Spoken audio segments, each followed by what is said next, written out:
delivering this presentation in English, and I've prepared a short PowerPoint presentation that goes along with it that is very simple and should lay out the basic argument. And I want to say, first of all, that I'm very honored to be here. This is really a great discovery of mine, and there's just this incredibly enormous and active community around issues of economics and philosophy here at University of Buenos Aires. And the United States does not have such a center, as far as I know. And we have little pockets of activity, individual professors.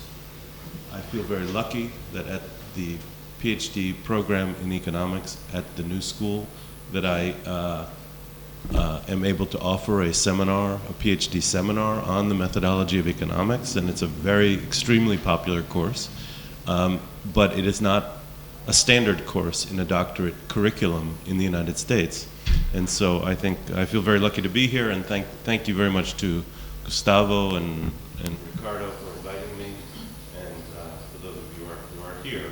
I'm going to, this is a paper that is co-authored with Peter Spiegler. And Peter is a young economist at the University of Massachusetts in Boston who's written some very brilliant work, soon to appear in a book with Cambridge University Press, on the nature and role of mathematics in economics. And I think you'll know about Peter Spiegler soon, if you don't already. And Peter and I have written a series of papers together. And so this is very much joint work. This paper will appear very soon in a journal called the Forum for Social Economics. And I can happily send you a copy of the paper. I thought I would read parts of it slowly, and hopefully this will work. Let me hit my first slide.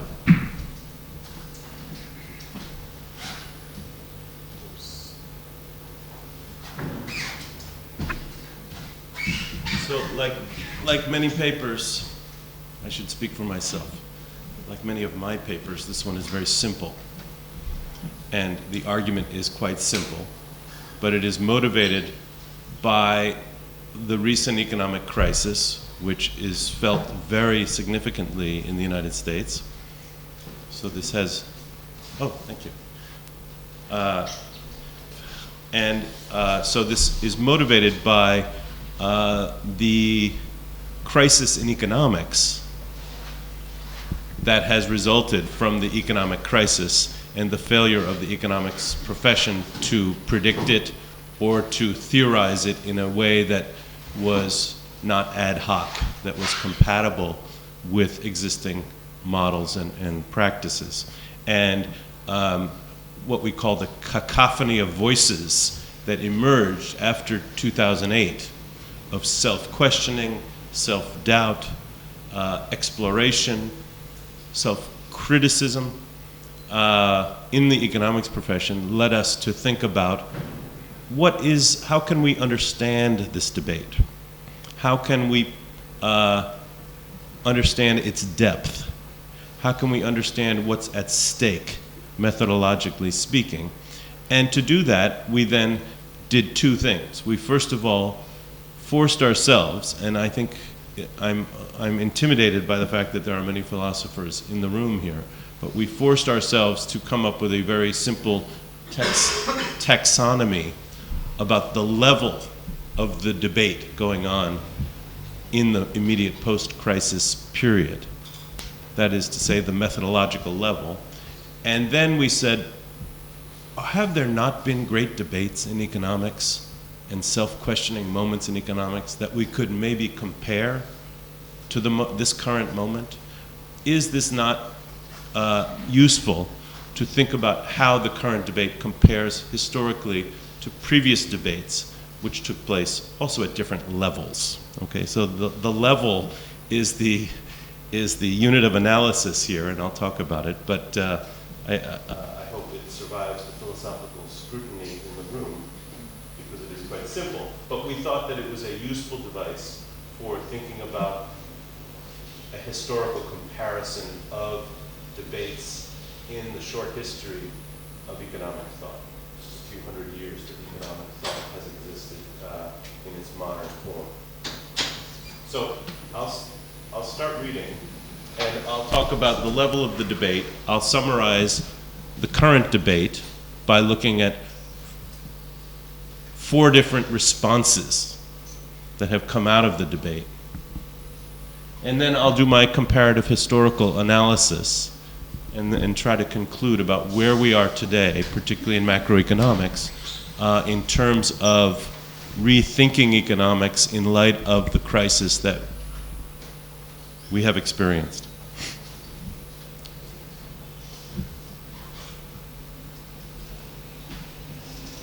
Let me go back and read a little bit of introduction. The failure of economists to predict the financial crisis of 2008 has given rise to a lively and wide-ranging debate over the state of the economics discipline and the need, if any, for significant reform. Paul Krugman, for example, in a widely cited New York Times article, writes that the economics profession went astray because economists as a group mistook beauty clad in impressive-looking mathematics for truth. They mistook beauty for truth. Indicating that the science, end quote, indicating that the science should become less mathematical and more something.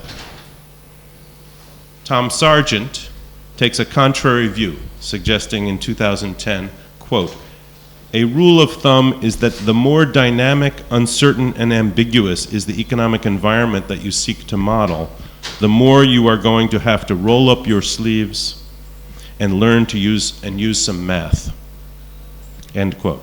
Similar exchanges have taken place in the pages of journals, conferences, congressional hearings, all over the world, as we'll talk about. And this is a period of enormous debate and introspection, a rare moment of introspection in the profession of economics. So how does this compare to historical precedent? That's what this paper is about. How does this moment compare? In its short history, economics has had several episodes of methodological controversy. The Methodenstreit, or the debate over method among German and Austrian social scientists in the 1880s, the period of the Keynesian Revolution in the 1930s, the F-twist debate in the 1960s over the importance of the realism of assumptions, the Cambridge controversy of the 60s and 70s over the notion of the meaning of capital. Those are significant debates that have taken place, kind of moments of debate and reflection about the proper way to think about the economy. There's a sense in which each of these debates is idiosyncratic. And what we try to argue is that it's not meaningless to compare debates. We have this sense that it's idiosyncratic and therefore incomparable. And yet there's a sense in which they're bound in a common discourse about the possibilities and the limitations of analytical social science. Concerns about the state-of-the-art mathematical models to adequately capture the nature of economic experience, for example, were as much at the center of many of these past debates as they are at the center of today's debate. The concerns about modeling assumptions that drove the F-twist debate, much as the concerns over the assumptions about dynamic stochastic general equilibrium models concern current economists. So there are commonalities. The two Cambridges recognize the importance of forging a more concrete understanding of the nature of capital. Similarly, current economists are grappling with the need to embed a more fine-grained depiction of capital market dynamics in the foundations of economics.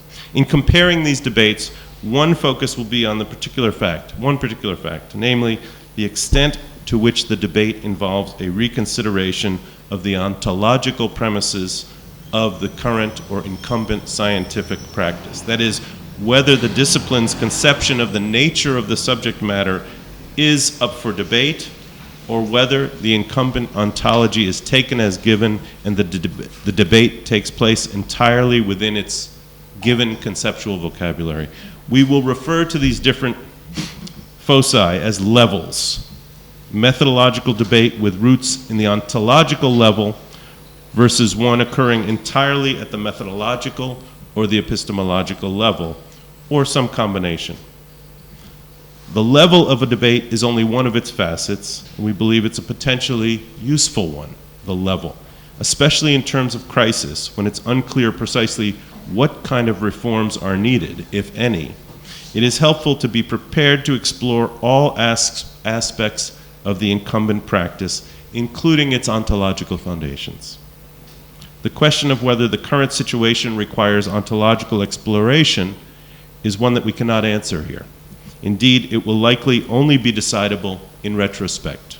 Also, it can be just as suboptimal to get mired in metaphysical discussions when they are not necessary as it can be to ignore them when they are.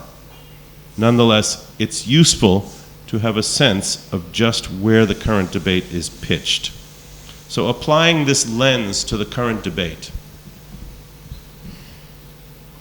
we find that it is confined for the most part to purely methodological considerations, taking the incumbent ontology and epistemology as given.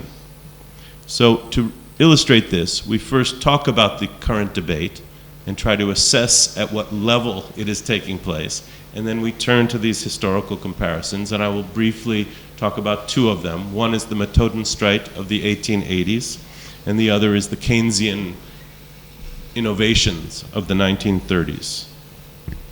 The Methodenstreit provides a clear example of an instance in which a moment of ostensibly methodological crisis revolved around the deep ontological concern with the nature of the individual and the relation between the individual and society.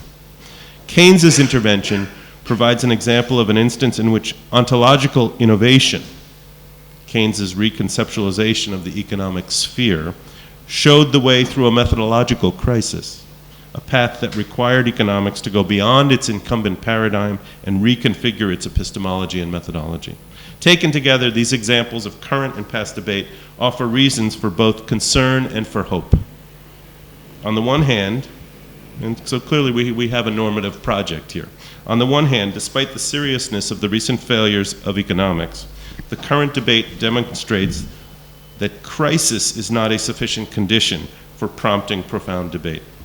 To the extent that reconsiderations at the ontological level are necessary to address the shortcomings exposed by the recent crisis, this is a reason for concern. On the other hand, the example of the Methodenstreit demonstrates that crisis is not a necessary condition for debate either. And the example of Keynes's innovations demonstrates that crises can offer fertile ground for profound debates and fundamental reform. So what I will discuss is the framework, briefly, the levels, secondly, the current debate, and thirdly, the comparison to the earlier debates. So what we're trying to get at is the degree to which the current debate is foundational in nature.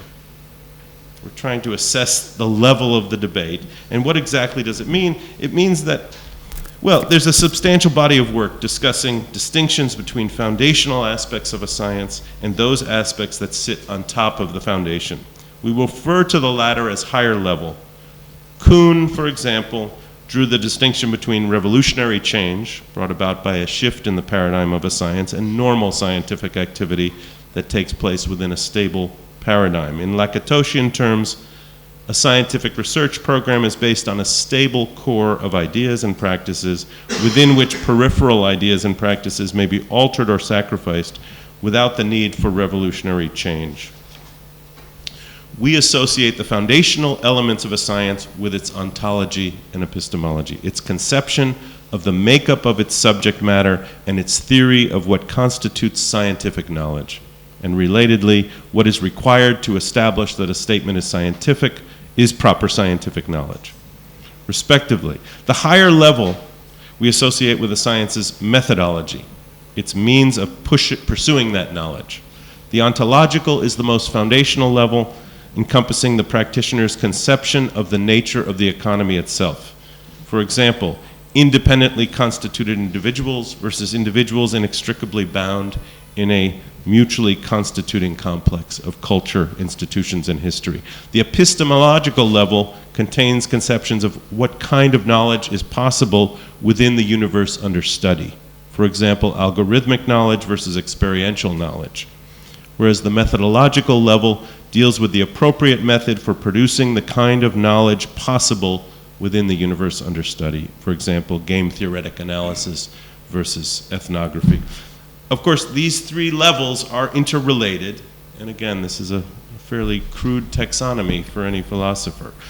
But in both the current and the historical debates in economics, those positions discussing reform at the level of methodology only generally take the incumbent, the existing dominant epistemology and ontology as given, whereas positions considering a reform of ontology are necessarily advocating more thoroughgoing change.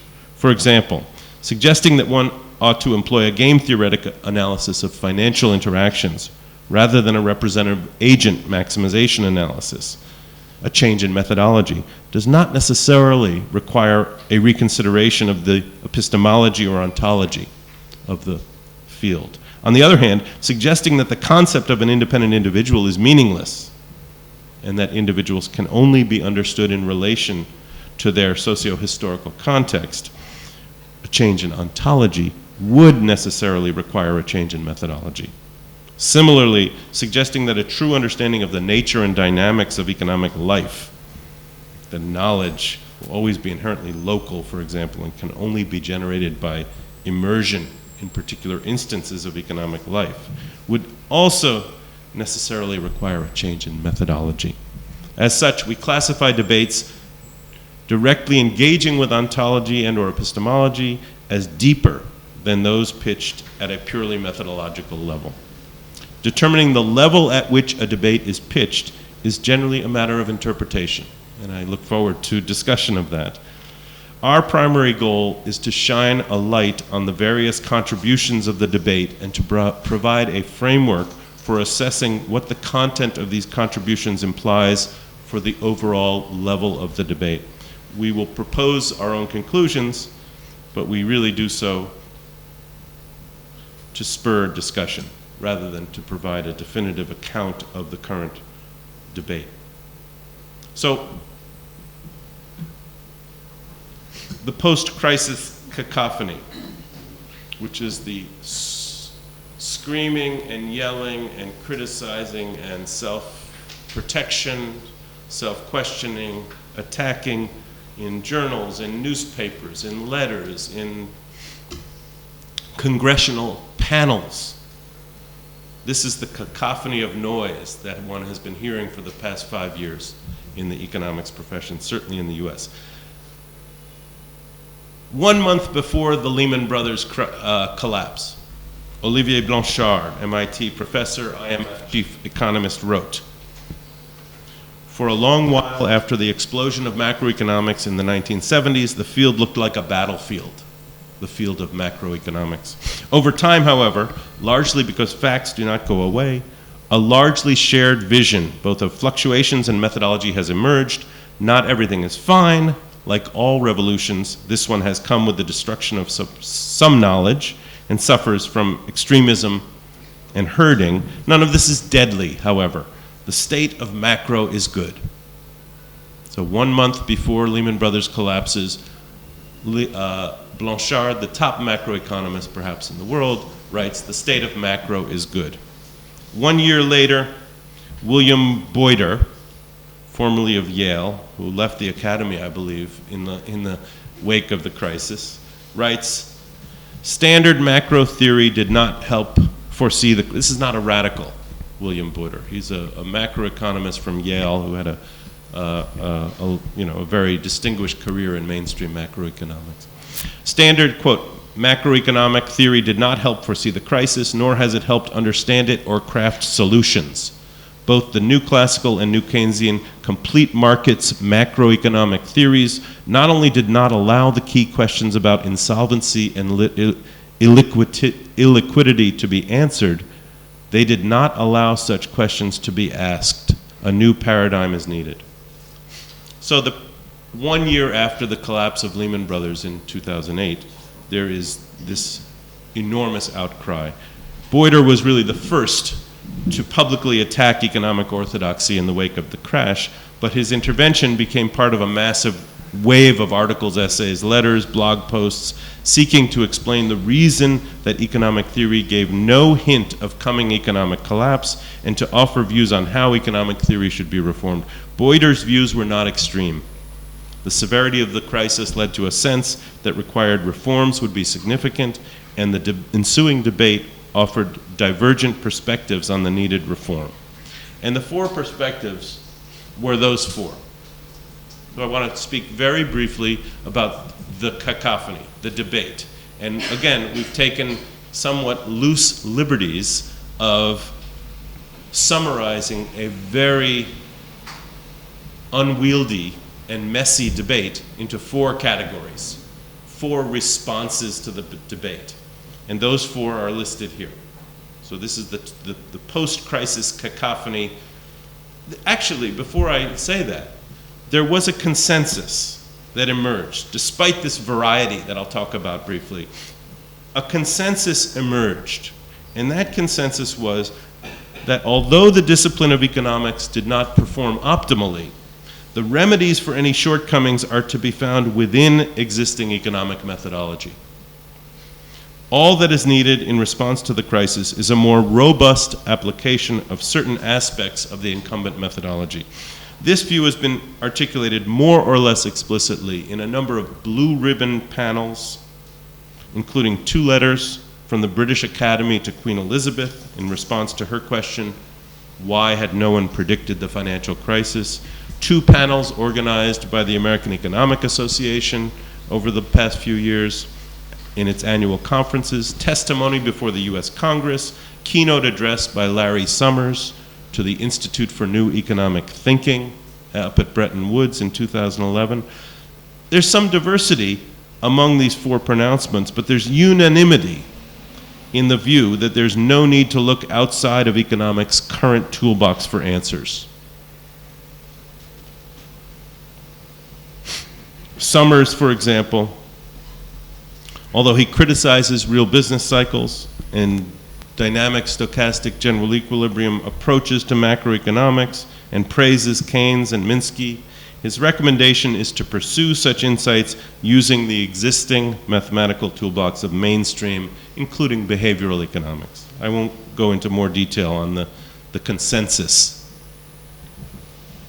My real emphasis is on the variety and trying to characterize the variety in terms of the levels. It's a very crude exercise. The diversity is greater than the consensus view. And that diversity falls into these 4 categories. 1, do nothing. 2, add finance and remix. 3, add complexity and institutions. And 4, reconsider formalism entirely. The last one goes a bit farther than the first 3, with some voices in that group even calling for a profound reconsideration of current practice.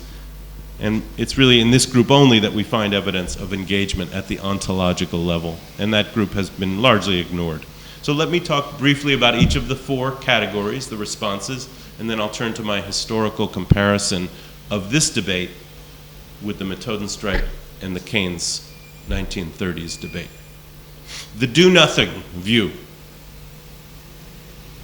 Mainly Sargent, Fama, University of Chicago, Cassidy, and now I can say Fama because he won the Nobel Prize last week, becomes an important voice in the do-nothing camp. This group, the dominant paradigm proved perfectly adequate for understanding the recent downturn, contrary to view that the unexpected financial collapse caused the current recession. They point to natural frictions in the economy and market distortions caused by public policy. Cochran from Chicago, for example, who got in a debate with Krugman over this, writes, 10% of people are unemployed, but they could find jobs tomorrow at Walmart. It's just not the right job for them. Some component of unemployment is people searching for a better fit. The baseline shouldn't be that unemployment is constant. He identifies 2 causes of high unemployment. minimum wage and the high marginal tax rate, perfectly consistent with the model that he has been expounding. And I won't read you his long quote, which ends, today's low employment is a consequence of public policy. The minimum wage is too high. For these economists, the role of the crisis has been overplayed relative to other factors that are well understood by current models. But they don't simply ignore the financial crisis or claim that it's unimportant. They recognize its importance. And while the traditional models may not have performed particularly well in predicting the crisis, this cannot be seen as an indictment of these models because they were never meant to predict such things. And I quote Tom Sargent in this same debate, where he writes that the criticism of real business cycle models and their close cousins, the so-called new Keynesian models, is misdirected. It reflects a misunderstanding of the purpose for which the models were devised.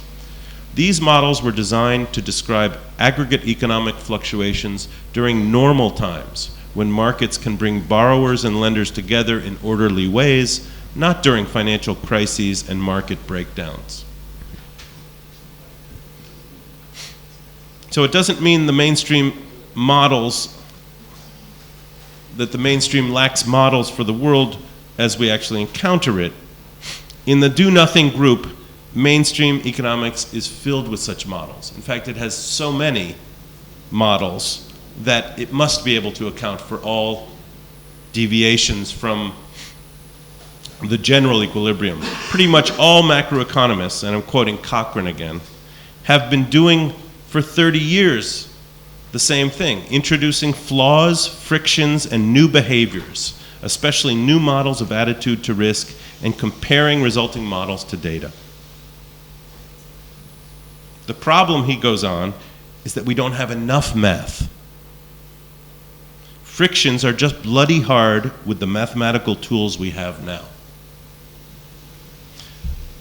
So, although there's a recognition that economists can do better at predicting and understanding financial crises and recessions, the remedy proposed by the Do-Nothing group is a more intensive application of existing methodology rather than reform. The second group is add finance and stir. Remix the pot. Contrary to their colleagues, they believe that the recent crisis has revealed inadequacies in existing methodology, most notably the failure to adequately incorporate the financial sector into macro models. Krugman, for example, quote, "Until now, the impact of dysfunctional finance hasn't been at the core even of Keynesian economics. Clearly, that has to change. Economists have to do their best to incorporate the realities of finance into macroeconomics." The general sense, how to do this is somewhat controversial. How to add finance is a controversy and an important and interesting one. And that's the controversy that I think this group would like to be engaged in, methodologically speaking. The general sentiment is that economic theory needs to incorporate the financial sector more effectively. As such, we call this add finance and stir, and this position can take very different forms. And there's a few different forms, and I won't go into detail on them. One is within the framework of dynamic stochastic general equilibrium modeling, as Cochrane has laid out. Another form would be the more behavioral finance approach that Shiller, who also received the Nobel Prize last week, would support. As my colleague said, why did Fama and Shiller both get the prize the same day? Fama got it for proving the efficiency of markets, and Shiller got it for disproving. Such is the coherence of the Nobel Committee. A stronger version of the add finance and stir approach also calls for a reform in the way that we model finance. And again, there's a number, I would put Shiller in this group. I would place a variety of views here, and I will skip this part of the paper, which talks in detail about ways in which finance could be introduced into macro models proposed by different groups of economists. I would simply say here we have behavioral finance, Schiller and Akerlof writing about animal spirits rather than rationality. We have post-Keynesian and Minskian conceptions involving radical uncertainty, systemic risk, and those two don't necessarily speak to each other. But so there's a debate about how to add finance and how to re-stir. The add finance and stir position has been very prominent in the debate and is likely to remain so, primarily for two reasons. First, it is championed by a number of high-profile economists, including Nobel laureates and other scholars, very prestigious inside and outside the academy. Second, at least with respect to the more prominent contributions, it dovetails very nicely with reforms already underway in economics, most notably the rise of behavioral economics and thus behavioral finance. As such, it does not necessarily require substantial deviation from trends in current practice. The third group is add complexity in institutions, and this group in some ways is the most interesting because it's the group that asks for a more thoroughgoing reform of economic methodology. One finds such appeals for greater reform around the issue of complexity of existing models, and I know there's even a number of papers on complexity at this conference. Specifically, the need to reconstitute our methods to accommodate the complexity of social systems. The spirit of these appeals gestures towards the ontological level, suggesting that current models do not adequately capture the complexity of economic reality or its emergent properties. They could provide an entree into a consideration of how precisely we should be conceiving economic reality. Although not all complexity theory engages at this ontological level, and I have to say that my co-author and I really struggled hard and read a lot about complexity theory to write up this section, because it seems to be that some of its practitioners are really thinking at a quite deep level of reform and ontological reconsideration, and others are much more at these higher levels of really just methodological reform. And I'll just move quickly through this so I can get to the historical comparison. What we focus on in this section of the paper is agent-based computational economics. And these are generally, they can take a variety of forms. But at their deepest level, they are not imposing rational individual choice at the micro level. They are compatible with kind of conventional and behavioral norms of behavior, and they are not solvable, which is why they have the word computation in them, which is that they are so large in terms of numbers of equations and so rooted in this alternative approach of behavior rather than rationality that they become unsolvable and therefore rely on simulation. And we could talk about the success methodologically of simulation, but I think the heterogeneity of individuals, the rule-bound nature of individual behavior can lead to computational outcomes which are unexpected. They don't always play such a role, but nonetheless they have that possibility. And so we have a fairly long discussion comparing agent-based computational economic models with dynamic stochastic general equilibrium models in terms of how the add complexity in institutions group, at what level they enter the debate. And it's a little more mixed than the other two. I'm going to shift. I will just say that what's common across that group, add complexity institutions, is the insistence on mathematical complexity as well as a general embrace of the notion of complexity. And I quote just David Colander on this. Inevitably, he writes, complex systems exhibit path dependence, nested systems, multiple speed variables, sensitive dependence on initial conditions, and other nonlinear dynamical properties. This means that at any moment in time, right when you thought you had a result, all hell can break loose. Formally studying complex systems requires rigorous training in the cutting edge of mathematics and statistics. It's not for neophytes. In contrast is the fourth group, reconsider formalism. So the complexity in institutions group touches at times at this ontological level, nonetheless insisting very much on mathematical formalism, and my co-author, who has written extensively about this issue, is particularly interested in looking at alternatives to that. And the fourth group is the alternative to that, which is to reconsider formalism entirely. And this is a diverse group also of old-style institutionalists, critical realists, some of the post-Keynesian group. This is a very heterodox and small group of economists who argue that not only that rigid adherence to orthodoxy in the lead up to the crisis masked deeper complexities, but also that it is important for us to consider that an a priori commitment to methodological individualism and mathematical modeling may be more an obstacle than a conduit to understanding. Hodgson, Jeffrey Hodgson, who I see published in some of the books on the table there, suggests that dogmatic adherence to the belief in the efficiency of markets led economists to ignore warnings of a crisis, and he writes, when economists believe in the informational efficiency of markets and their self-correcting capacity, then warnings of collapse are disregarded because they go against the conventional wisdom. That's not the quote I wanted to read. I wanted to read that, well, I can't find the quote I wanted to read.